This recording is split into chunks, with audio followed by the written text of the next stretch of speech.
Welcome to the latest in a series of development support webinars delivered by the NIHR Academy. My name is Sarah Howarth and I work in the NIHR Academy as the Development and Support Manager.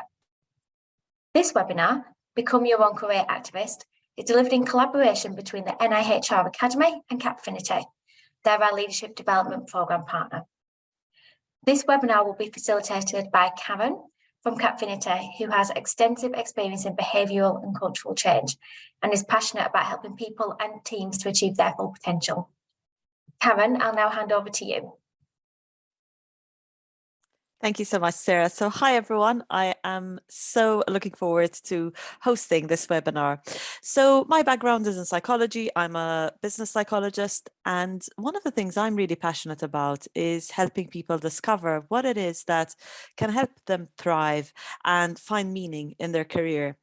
And I guess this was prompted by my own experience, because when I was in my very early 30s, I was in a place where on paper, I should have been very satisfied with my career, but the reality was that I was anything but.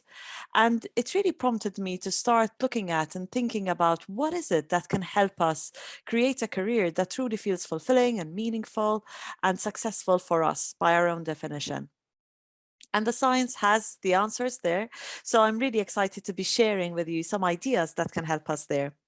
I imagine that right now, many of us are reflecting about maybe the past year and thinking about what we've achieved in our career, maybe what our goals are in the future. And I really hope that this next hour or so will help us also think about what we really want. Now, there are going to be quite a few reflection exercises, so I would really recommend you grab a piece of paper and a pen so that you can start jotting your initial thoughts to some of the questions and ideas that we're going to share. You probably won't have time to go into much depth in terms of answering the questions. Don't worry about that. You can just come back to the webinar later on and go into further detail.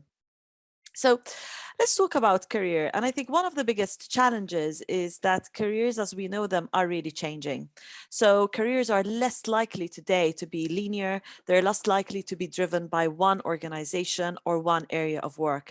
In fact, we're seeing an increase in portfolio careers. It's common practice nowadays for people to have 2 or 3 different ways in which they work. I know certainly that's very true for myself. I run workshops as part of my career, but I'm also a coach. I do a lot of one-to-one coaching, and I'm involved in various different projects.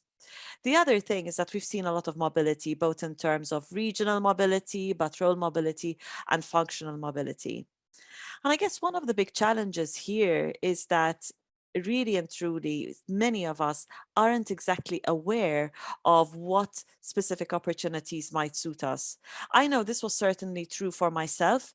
I still remember in my early to mid 20s, I always used to think that success was if I was promoted to a senior manager role and I had my own office, and somehow I had this vision that I really held on to.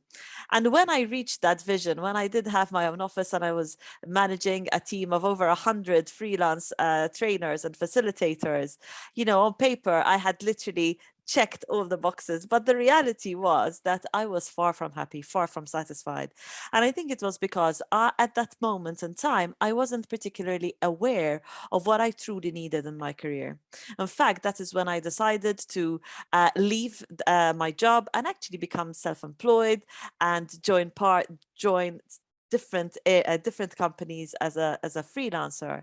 And I've been doing this now for the past 15 years. And I have to say, even though on paper it looks like I took a step down from my career, the reality is that I've learned and I've grown and I feel so much more fulfilled with the career that I have now because it suits me. It's relevant to what's important for me. So really, I hope that this webinar today encourages us to become our own CEOs of our careers, to become our own career activists. Now, how do we do that? Well, I think we need 3 things. The first thing is for us to really have deep self-insight, to be aware of what's truly important for us, and also to be aware of how that's changed over the years. What we might have wanted and needed when we were in our 20s might have completely changed in our 30s, 40s, and 50s. So that insight needs us to keep on reflecting as we progress in our careers. It's also about making informed choices, knowing what are some of the things that we're seeking.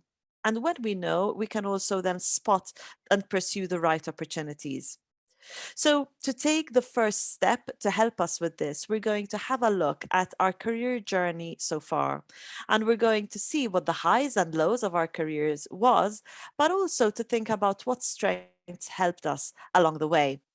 So the exercise looks a little bit like this. So if we plot a line that signifies the time in our career, we can then over time plot our highs and lows. So in this example, we've got someone who was studying for their PhD. So a real high in their career was when they completed their PhD studies. You can see there's a little dot here on the left. And then after they finished their studies, started working, they realized, oh my goodness, this is quite tough. And they started to feel quite overwhelmed. And maybe that was a little bit of a low for them. Then the pandemic happened. So again, no opportunity for growth. I guess it feels like their career flatlined a little bit. But then eventually they embraced uncertainty, took new opportunities, and started experiencing another high in their career. Then they got their research published, another high. But then they applied for some new research, didn't get the funding, and this was a bit of a blow, bit of a low point in their career. But they took some feedback, learned from their mistakes, reapplied for new funding, and actually they feel now that they're in a better position and they're ready for the next opportunity.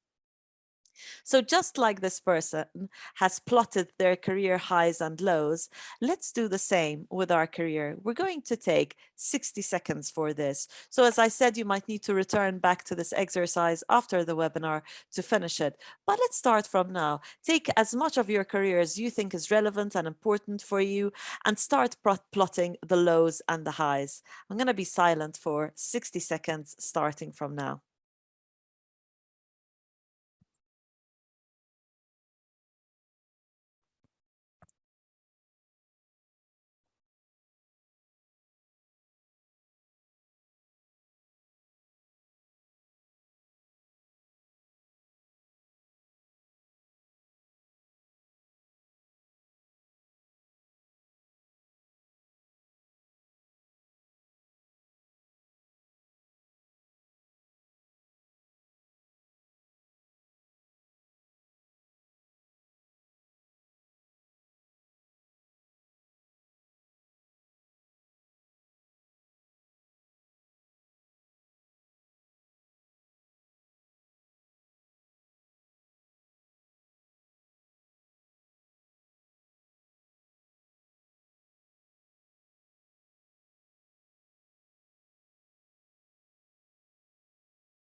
All right, we'll pause that there for a second. As I said, you might want to come back to this and refine it later on.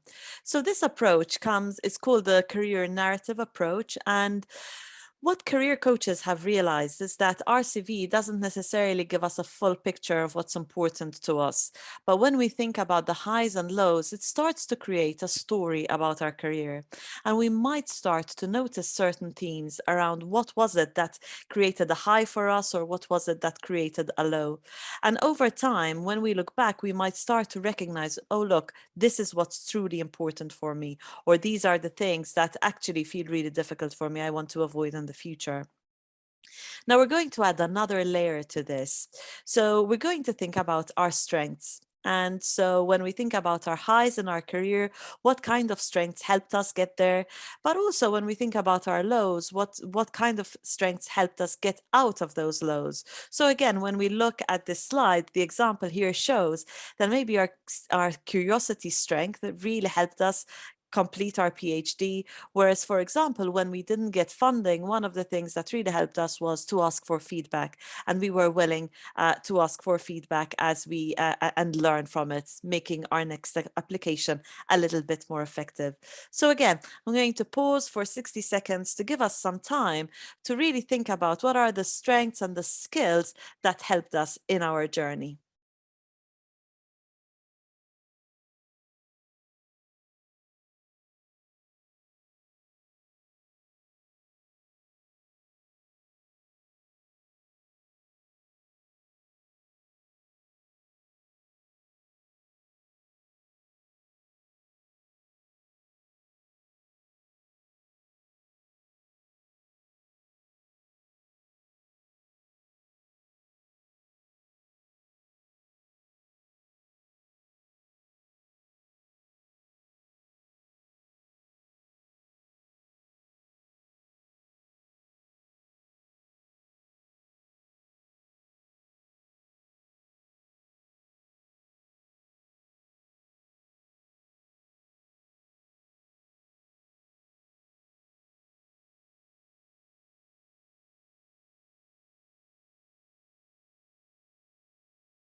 So hopefully we've started to identify some of the strengths that can help us in our career, but also things that we can transfer. So for example, I still remember the first time I started running workshops, and at the time it felt really hard. Kind of my confidence took a little bit of a knock because I realized that it wasn't as easy to stand up in front of a group of people and speak. But when I went back to some of my strengths, what were the things that had really helped me up to this point? Service was one of them. I always get such joy from knowing that I'm helping someone or I'm sharing something that's useful. And so whenever I came to run a workshop, I reminded myself on this. And so instead of thinking about, oh my goodness, so many people are going to be looking at me, or I feel like an imposter and all of that, I started focusing on the fact that I'm being of service and I can share something that I think is useful. And that really helped me get out of that low where I felt like I was doubting whether I was good enough to run workshops or not. So hopefully, as you go through your career, you can look back at some of these strengths and skills and mindfully apply them where you need them. Now, there's a final question we're going to explore here, which is this: thinking about your career journey so far, who has been an effective mentor or sponsor to you at different stages along the way? And what have you learned from them? And I guess there's a couple of ways to look at this. One, we can reflect on how this has helped us, but I guess this can also give us clues as to what others might need from us if they are looking for us to be their sponsors or their mentors. So again, I'm just going to go quiet for 30 seconds for us to reflect on this in a little while. It's also great to see that we've already seeing some questions coming in. Feel free to ask those questions. We will go through them right at the end and answer as many as we possibly can.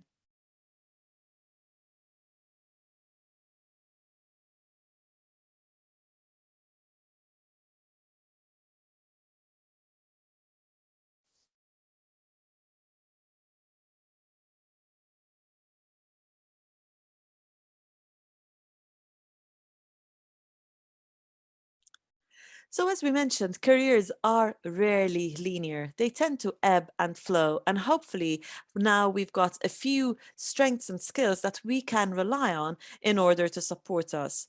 But I guess one of the things that's important here is that when we look at the past, we can really learn important lessons about what's important for us and what we need. We can pull out themes, and those are the things that then can inform our future and can help us start to spot opportunities, knowing what is important for us. Sometimes there's so much information around us that it's really easy to filter out opportunities that we don't even notice them. And once we are aware of the kind of opportunities that are important for us or that we want, we're much more likely to see them, much more likely to spot them. So using that knowledge from our past can really be useful. Now, we want to continue building on this, and there's a few things that is so important for us to know. And we're going to be looking at things that can really help us get to know ourselves. And there's three things that we're going to explore. The first thing is, what are our passions and our preferences? So the question that we want to be able to answer eventually is this: what are some of the topics and business areas you are most passionate about or want to learn about? And this is really about what you find yourself most drawn to. So, for example, I know that even in my spare time, you'll always find me reading about a book on psychology or purpose or well-being at work or high performance, because these are the topics I'm really passionate about. So I'm constantly drawn to them. The other thing is to think about what kind of work environment is productive for our success. Again, our career journey so far can give us some really useful hints. When it comes to strengths, we want to be able to answer the question: what type of role will really help you capitalize on your strengths and minimize your weaknesses? If I think back to when I worked in an office as a manager, I really wasn't using my strengths. I love storytelling, I love connecting with people, I love asking questions, having conversations. And actually, my role at the time wasn't really putting me in a position to do many of those things. And so when I decided to spend more time running workshops, I could really capitalize on those strengths. And then finally, what are your values and your drivers? What do you value most in life? Sometimes this can feel slightly confusing for us because the world around us is constantly feeding us messages on what should be important. But just in case, just because something should be important doesn't mean it's important for us. So it's important that we pause and we truly think about, what do we really value in life? What drives us? What gets us out of bed in the morning? So we're going to explore these three in a little bit more detail. And we're going to start with our passions and our preferences. So three key ways in which we can explore these is, first of all, looking back so far, think about aspects of the cultures that you worked with that really worked for you. What does this tell you about the future? What would be important in your next role? So, for example, maybe you've realized in the past few years that you really love working from home, that actually it helps you get more balance, it gives you flexibility, and you absolutely love it. Or you've realized that you really need to be interacting with people for you to thrive. And so that's what's important for you, this chance to collaborate and interact with others. Doesn't matter what it is, as long as you know that. Secondly, what are the business areas, as we said, that you're most passionate about or want to learn about? What grabs your attention?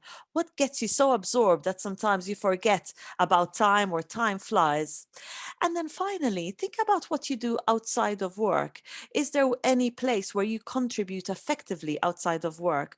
What does that tell you about what you're passionate about? I know I certainly spend a lot of time talking to my friends and even my family about well-being at work, about understanding what's important for us, about high performance, how do we become productive without burning out, because these are the topics I absolutely love. So I'm always finding ways to bring them in and support others in these areas. It tells me that these are the areas in which I should be working on. So I'm going to be quiet for, again, 30 seconds just to give us a chance to start brainstorming. As I said, we'll probably need to come back to this later on.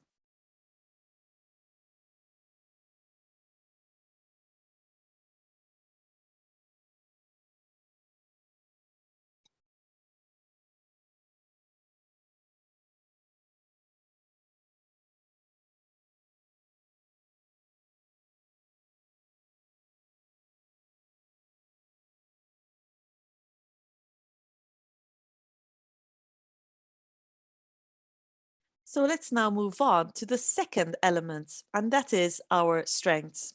Now, when we talk about strengths, what we're talking about are things that come easily to us, that actually leave us feeling energized. We feel quite confident when we're using our strengths. And in a way, this is a double edged sword, because sometimes we might find something so easy, we don't even have to think about it. So we don't even realize it's a strength. We might assume that just because it's easy for us, it's actually easy for everyone. So we take it for granted. But that's not the case at all. And in fact, those strengths are the things that can really help us understand what kind of work energizes us and where we can be at our best. Now, one of the ways in which we understand and get to know our strengths is through self awareness. Now, Tasha Eurich is a psychologist who spent most of her career studying self awareness. And she talks about the fact that there's two types of self awareness. There's internal awareness, and this is about knowing what's important for us, being able to take actions and make choices that are aligned with the things that we most value. But then there's also external awareness, knowing how we are viewed by others, being able to see us from the outside in. And we need both types of awareness to be successful in our careers. Now, these are not related. So just because we're high in one doesn't automatically mean that we're high in the other one. So I still remember talking to someone who worked at the NHS. He was a doctor, and he said he had a very high level of external awareness. He knew how other people view him, and he also was particularly aware of what others expected of him. And he felt this pressure to become a doctor by his family. And so that's what he did. He spent years and years studying. Only after 3 years of being a doctor, he started to realize that that wasn't what he wanted to do. But unfortunately, when he made these decisions, he didn't have the internal awareness to tell him, hey, this is not your path. This is not what's going to keep you feeling fulfilled. So it's so important that we have both. Now, looking at our career journey, really thinking about our highs and our lows, spotting themes is already a great start for building our internal awareness. We're also going to be exploring our values next, and that can also help. When it comes to external awareness, some of the things that might help us there is going through a 360 feedback process where we get feedback from our colleagues, the people that we manage, our stakeholders, our managers, and this can give us a real snapshot of how people view us. We might also just approach people who work closely with us and ask them questions like the ones on the slide. What do you value about working with me? Or what would you come to me for? And again, these can start to help us really see what strengths other people see in us. And I guess this can be useful in two ways. So, for those of us who maybe suffer from a bit of imposter syndrome and we take our strengths for granted, when we get feedback from others, it can really help highlight what's useful and what we can use to be successful. I still remember when I first started running workshops and I had this big inner critic sitting here on my shoulder, criticizing everything I've done. Until one day, my manager told me, wow, one of the things that really impresses me about you is the energy that you bring in any workshop that you run. I wasn't even aware of it because enthusiasm and energy is kind of part of my DNA, part of who I am. I don't have to think about creating energy, but actually having someone point it out helped me remember it the next time I was running a workshop, and I was more aware, okay, I'm bringing energy here, and that kind of made me feel a little bit more confident, a little bit better. The other way strengths can help us is for us to really become aware of when we might be overusing some of our strengths. So, for example, let's say detail is one of our core strengths. We're really great at spotting detail. But if we're managing a team and we're overusing our detail, and so we're asking for lots of detail from our team members, we might be coming across as micromanaging. So, we need to think about dialing that a little bit down so that it doesn't have that negative impact. Sometimes it's really useful to see how we are perceived through other people's eyes. The final piece for us to really know ourselves better is really thinking about our values and our drivers. So let's think about three of these values and drivers that we would refuse to compromise on if we were choosing our next role. So have a read through these and choose your top three. I'm going to give us a minute for this.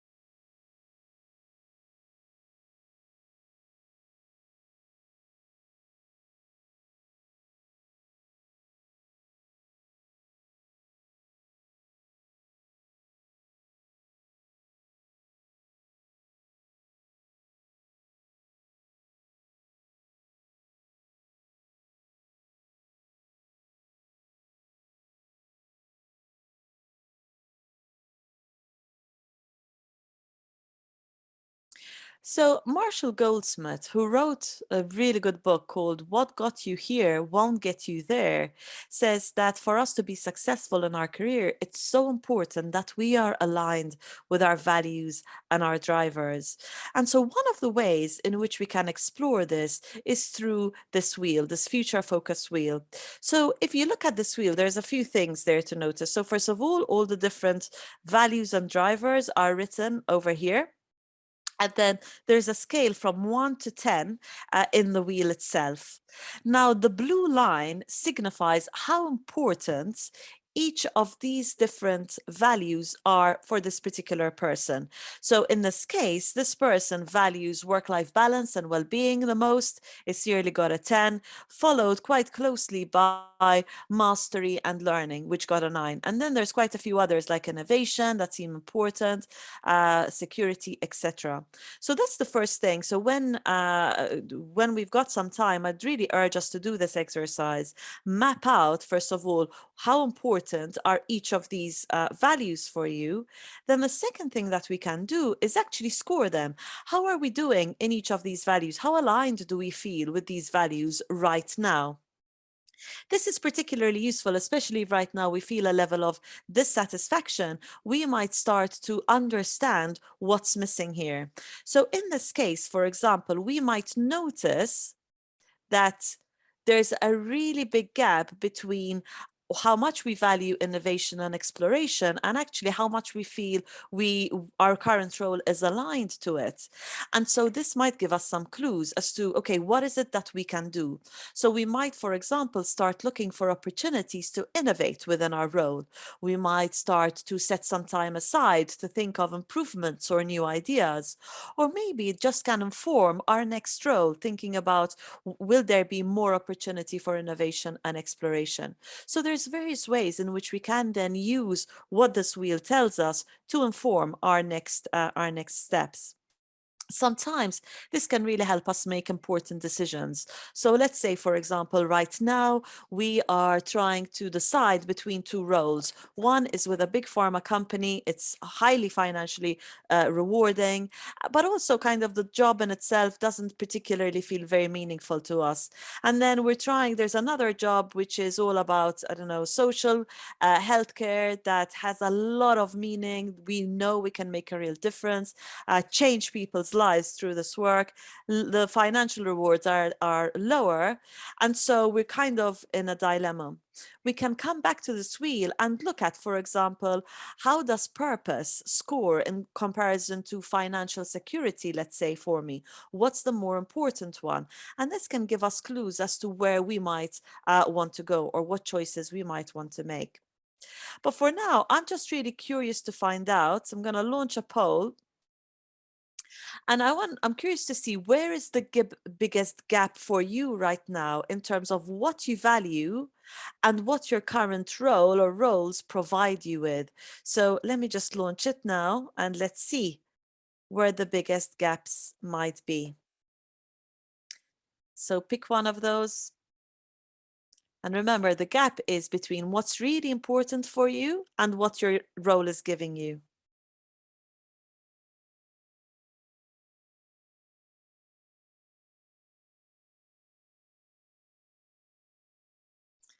I can see we've marked most of them, not all, but let's see which is the highest right now. Just give us a few more seconds. We've got 30 more seconds.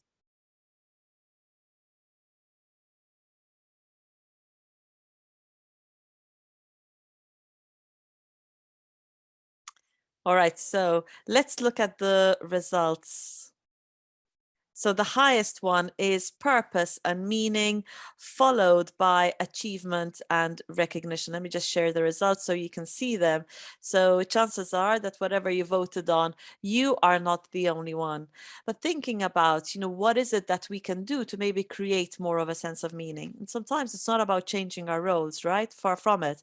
But it's about seeing the connection between the impact that we want to have and how we can achieve that through the work that we're doing. Okay, I'm going to stop sharing this so that we can move on to the next piece. Now, we've reflected a lot about meaning right now and meaningful work, but there's something else that's also important for us, and that is doing career advancing work, feeling like we're growing and advancing in our career. Both of these are cornerstones of positive professional experiences, according to research from MIT. So one of the things that's useful for us to think about are what are some challenging job assignments we can seek out that can help us here?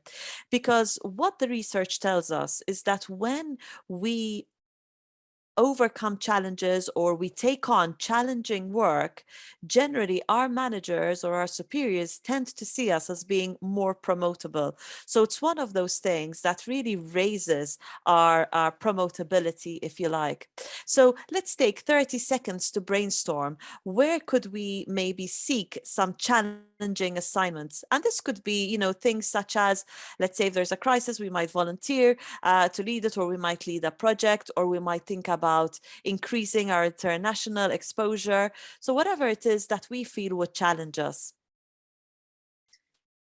So 30 seconds, maybe write it on a piece of paper or a post-it note. What challenging assignments could you seek out?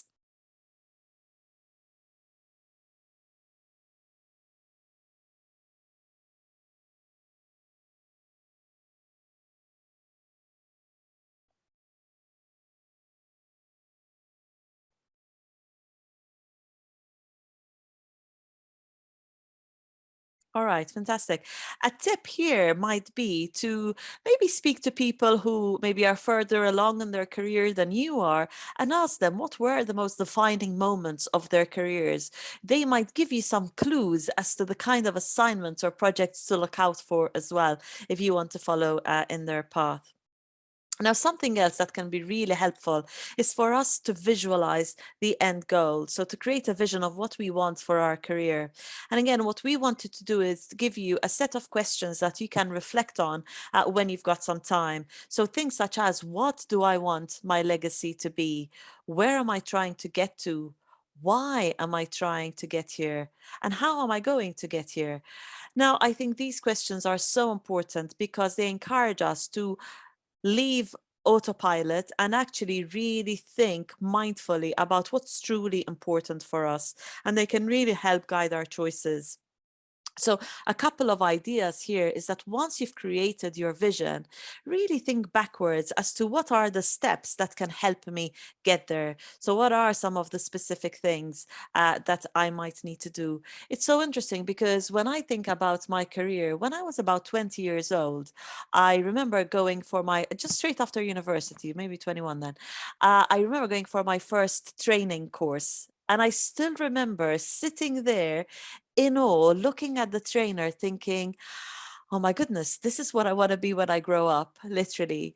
And in my mind, I almost formed a plan. This was pre me doing my master's, pre moving to the UK, pre joining a training company, getting trained up. And it makes me smile that, 25 years later, I am exactly where in that point that I wanted. But the reality was that kind of I took a lot of U-turns and steps sideways to get here. Sometimes the plan might not necessarily be fully clear, and that's okay, as long as we've kind of got the idea of our North Star. What is it ultimately that we want to get to?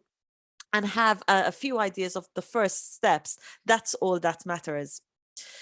The other thing that is really useful here is if you put yourself in that position of you having achieved whatever it is that your vision is, and imagine now you are turning back and giving current you, so future you is giving current you some advice. What would that advice be? And again, it's a really powerful shift in perspective because ultimately we have the answers deep in our heart. Sometimes it's just a matter of reaching them. Now let's talk about something else that's important for our careers. And there's three things that Coleman did a piece of research on to find out which of these three things are the most important for our career success. Is it performance, so the results that we achieve? Is it image, how other people perceive us? Or is it exposure, how our work is perceived across the wider system? So I'm going to do another poll. I'm curious to hear what you think the answer is. So out of these three, which is the one do you think that is the most important? So we've given you different ratios for you to choose. So let's see what ratios do we choose. So obviously the first ratio is related to performance, second ratio is related to image, and third is related to exposure. So is it 80, 10, 10, 60, 20, 20, 30, 30, 40, or 10, 30, 60? Let's see, just give it 5 more seconds.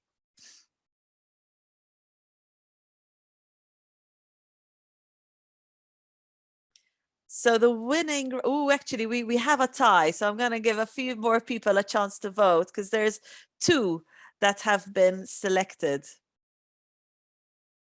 All right, let me share the results with you. So the two equal ones were the 10, 30, 60, 30, 30, 40. I guess what these two have in common is that we are both seeing exposure as the most important thing. And you are absolutely right. So actually, these are the percentages that Coleman found. So actually, exposure counts for 60% of our success. Now, what this graph is not saying is that performance isn't important. But instead, what we need to take from this graph is that performance on its own doesn't guarantee our success. We need people, we need the system, we need our work to become exposed throughout the system. So we need people to know about what we're doing. Now, I know that this is slightly tough for many of us. Sometimes we worry that this can be seen as bragging or arrogance. And actually, it's so important that we find role models who we think do this really, really well and do this authentically. So we don't need to come across as arrogant, or we don't need to come across as boasting when we are really promoting ourselves. We can do it in a way that feels really authentic to us. Now, one of the things that can really help us here is to create an imaginary alter ego. Now, this alter ego still has a lot of our positive qualities, still feels like us, but actually it's kind of let go of all the things that bring us doubt or make us want to play small. And we see this alter ego being used by so many celebrities and sports people to help them really get into a performance zone whenever it is needed. I still remember Beyonce, who grew up in a very conservative family, kind of had created Sasha Fierce as her persona for when she for when she performed, and then over time she stopped needing Sasha Fierce because that self doubt, that kind of reluctance to show her full self confidently went away. But there's actually a good book on this called The Alter Ego Effect if we're curious about it. But I think there's other ways as well that can really help us. And the first thing that we can do to gain more exposure is to think about our connections, both our formal connections as well as our informal ones. So think about who is in your network, and not just necessarily your strong ties, but weaker ties as well. So who knows someone is also relevant here. And first of all, try and find a sponsor. So these are people who are generally a little bit more senior. They are actually ambitious for you. They know your potential. They want to create opportunities for you. The second thing that we can do is get a mentor. So these are people who give us advice or coach us. They might challenge us. They might provide emotional support. They typically help you develop your skills. In fact, I just want to share with you, I'll read out a quote from someone, a research professor who spoke at the NIHR conference in November. And this is what she said. She said, I've got 5 mentors, one that I go to if I've had a bad day, one that I go to for staffing issues, one that I go to for science, and so on. These mini mentors have very specific roles. I've got a network around me that can support me. I do them favors and they do me favors. One mentor drives me mad, always saying, come on, Amanda, you need to do better, which drives me crazy. But I chose them because I knew that they would make me a better scientist. And they are always the first one to give me feedback and support. Don't just have the yes mentors. I love this quote because it also shows us that kind of sometimes our mentors don't need to be the people who only agree with us, but those people who challenge us, who spot our blind spots, can actually be even more important within our network. The other thing that can really help here is to make sure that we're continuously growing and learning. So there is a temptation sometimes to feel like, you know what, I'm seen as the expert in this field. I don't need to continue learning. Now, actually, let's keep in mind that skills on average tend to have a half-life of about 5 years. With the rate of change of technology, but also research methods, there's always going to be new things for us to learn, to keep updating, to keep developing. So keep focusing on that development if you don't want to be left behind. The other thing to consider is that behavioral skills will carry as much importance as technical skills in the future. So think about what is it that you could do that's going to increase your skills in things like leading or managing others or innovation, because those skills are just as important in your career. Now, finally, some of us might feel a little bit stuck. We don't know what the next step is. And one thing that can help us is to set ourselves smaller goals. Sometimes it's the small steps that ultimately uh, help us discover much more clarity as we go on in our career. So let's take a moment and write down a goal linked to one of these things we want to achieve in the next 6 months. So choose one of these categories and set yourself a goal. I'm going to be silent for 30 seconds so we can write it.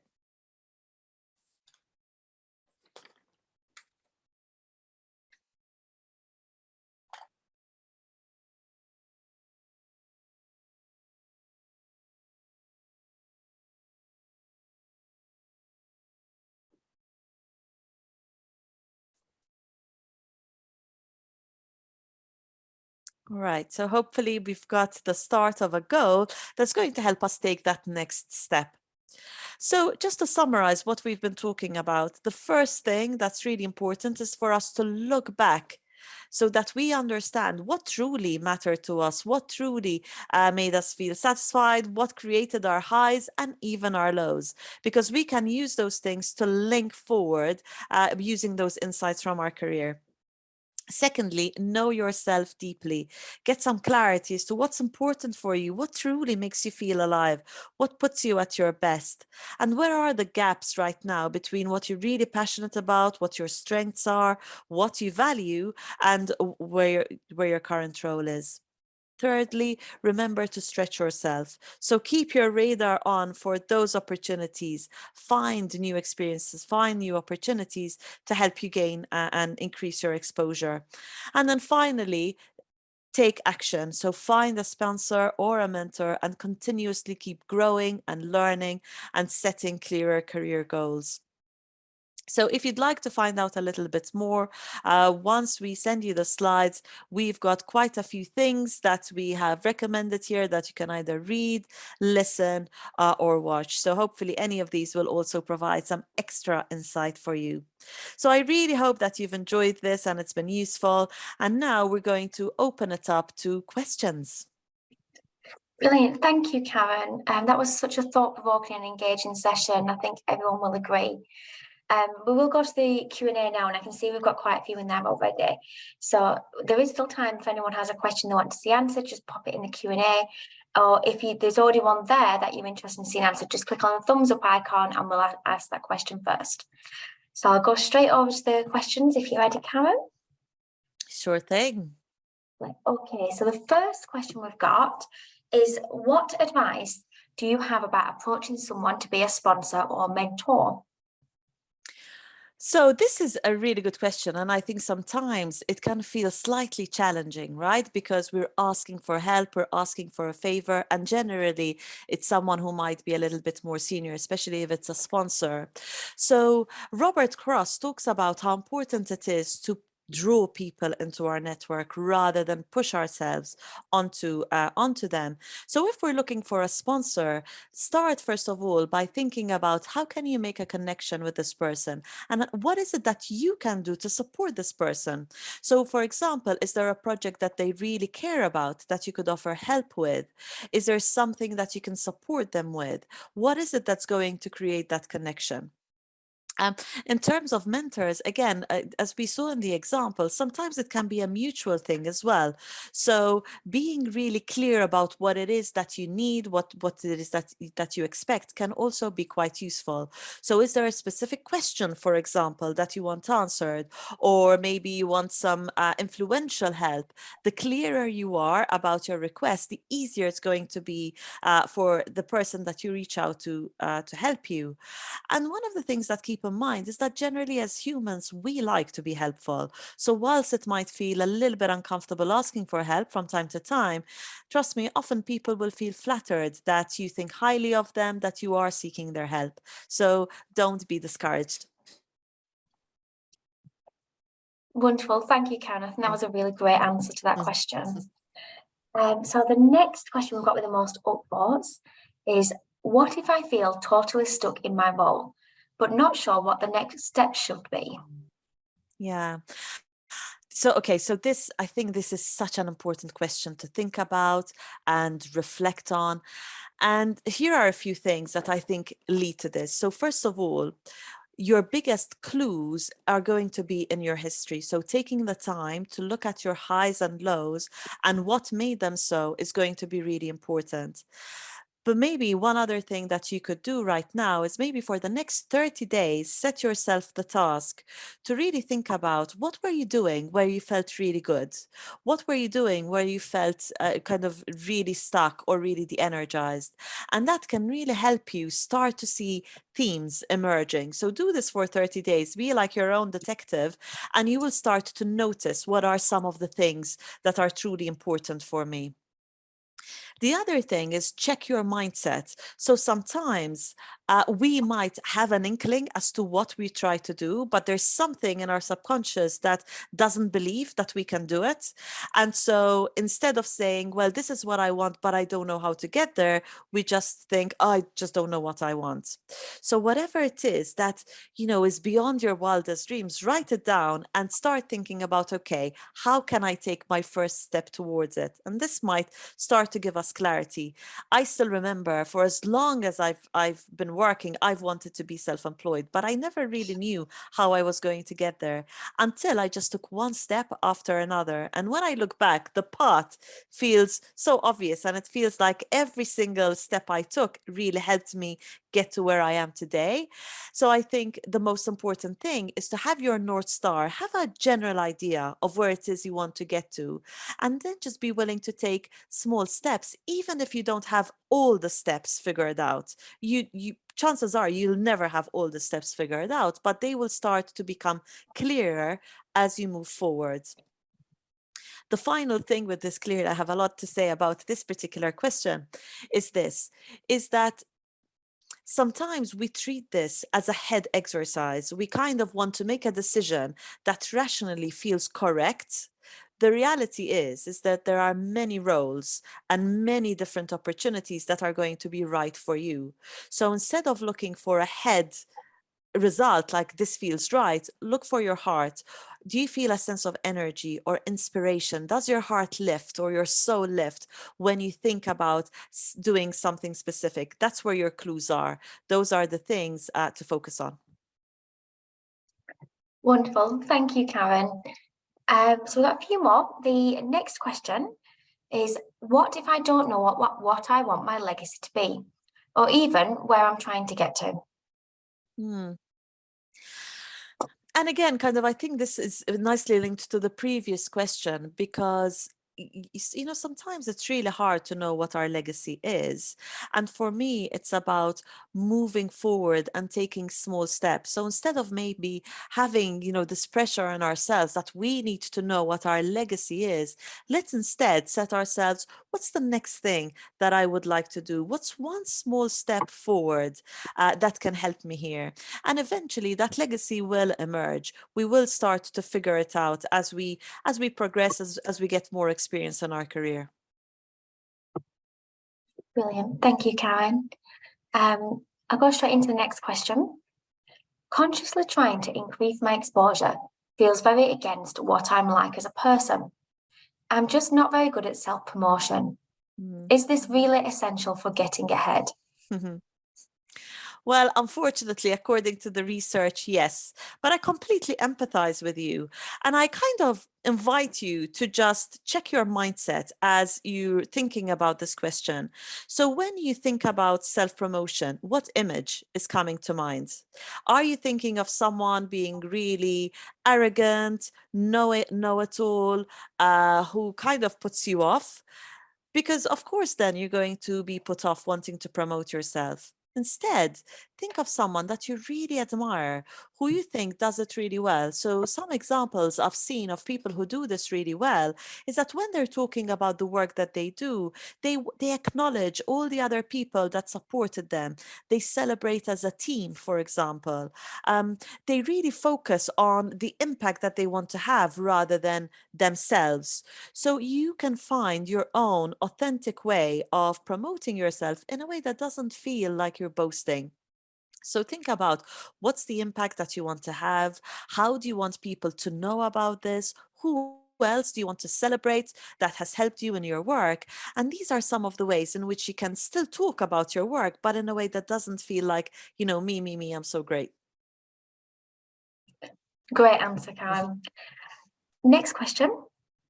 How to draw people into our networks? How to deal with subconscious bias? Are there any recommended books? Hmm. So I think the authority on networks, who's done a lot of research on the subject, is Robert Cross. So any book written by Robert Cross will be fantastic there. I really like the fact that the idea of bias has come up as well, because as human beings, we really suffer from similarity bias. We're really drawn to people who are like us. So my tip there is, instead of seeking like-minded people, seek unlike like-minded people. Seek those people who will always have a different perspective to you, who will challenge you, who will disagree with you, because actually those are the things that can really help us expand our perspective, see a wider perspective than we currently do. Brilliant. If your personal strengths or values don't seem to match what is required in your current role, is the only option to leave? No, not necessarily, even though the temptation might be there. I think so. There's a couple of things. So let's separate, first of all, strengths from values. When it comes to strengths, sometimes we can bring in different strengths according to what the task is. So we can view the task from various different lenses. I know, for example, one of my weaknesses, and you'd probably be a bit surprised to hear this, but one of my weaknesses is spotlight. I don't like being in the spotlight. I don't like people looking at me. It kind of just, even thinking about it makes me feel uncomfortable. And yet, I run workshops every single day, and I'm passionate about it and I love it. Why? Because I'm using a different strength. I'm not thinking about me being in the spotlight when I run workshops, but I'm thinking about sharing ideas and being of service, as I mentioned earlier. And that shift in perspective really helps me still find my role really relevant and really energizing, because it allows me to use my strengths. Now, with values, it's a little bit different. It depends on kind of how strong the differences and values. So, I, for example, remember working for a consultancy that had won a big contract with a tobacco company. Now, unfortunately, my grandfather had died from cancer from smoking. So, I had a real kind of I huge dislike towards tobacco companies. In that scenario, I didn't feel like I could work for that consultancy, right? Because it was so deeply against my values. But sometimes it's not so extreme. Sometimes it might be that we need to find out the mission or the purpose of an organization and see how can we make that link to what our values are. And by that change of perspective, we might still find a connection. Lovely. Thank you, Karen. So the next question, are there any research-based gender-specific considerations that we should be aware of in our reflections, especially when gender-based expectations or experiences feature in terms of the work, discipline, environments we're trying to navigate? Hmm. Really interesting question. And I guess the biggest consideration, I would say, and the first kind of piece of research that comes to mind, is a piece of research done by Hewlett Packard, where they found that when there was a job opening, men tended to apply regardless of whether they fit all of the criteria or not. But women only applied if they could check all the boxes. So as you can see, this can be one of those things that can really hold women back because we feel like we're not ready, for example, because we don't check all the boxes. So that's definitely one of the key things to think about. The other thing is when it comes, for example, to imposter syndrome.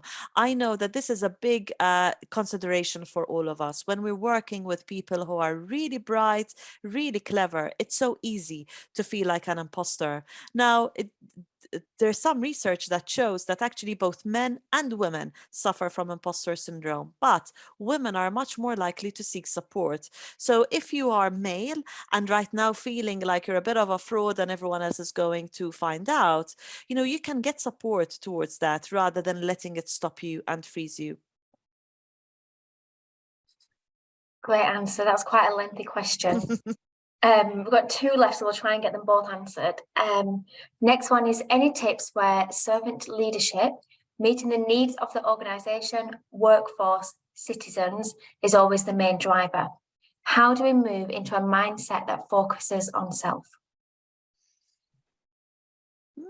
Really interesting question. Let me just reflect on this for a little while. So servant leadership, how do we move into a... Well, I do think actually that these are not mutually exclusive, that for us to be good leaders and for us to be able to really support our team members, to be there, to be inspiring, to be energizing, it starts first of all with us being in a good place. So let's make sure we're taking care of ourselves, we're finding out what's important for us so that we feel aligned and energized and satisfied enough that we can show up for others at our best. Well done. Thank you, Karen. Final question now is how do I figure out what my strengths are? This is so important because we tend to take our strengths really for granted. So as I mentioned earlier, I think one of the best things that we can do is ask people around us who spend time with us kind of what they think our strengths are, or what they would come to us for advice, or what they think we bring that is different to other people. The other thing is pay attention to what gives you energy. Generally, when we are using our strengths, we feel energized, we really enjoy what we're doing. So that detective work that we might want to do over the next 30 days can give us real clues as to what it is when it is that we are using our strengths. So hopefully this can help. Brilliant. Well done, Karen. So we're just closing up the session now. We've managed to finish right on time. So great timekeeping by you there. Well, thank you again, Karen, so much for delivering this excellent session. We really hope that everyone on the webinar has found it beneficial and that you feel able to implement some of these behaviours that we've explored today.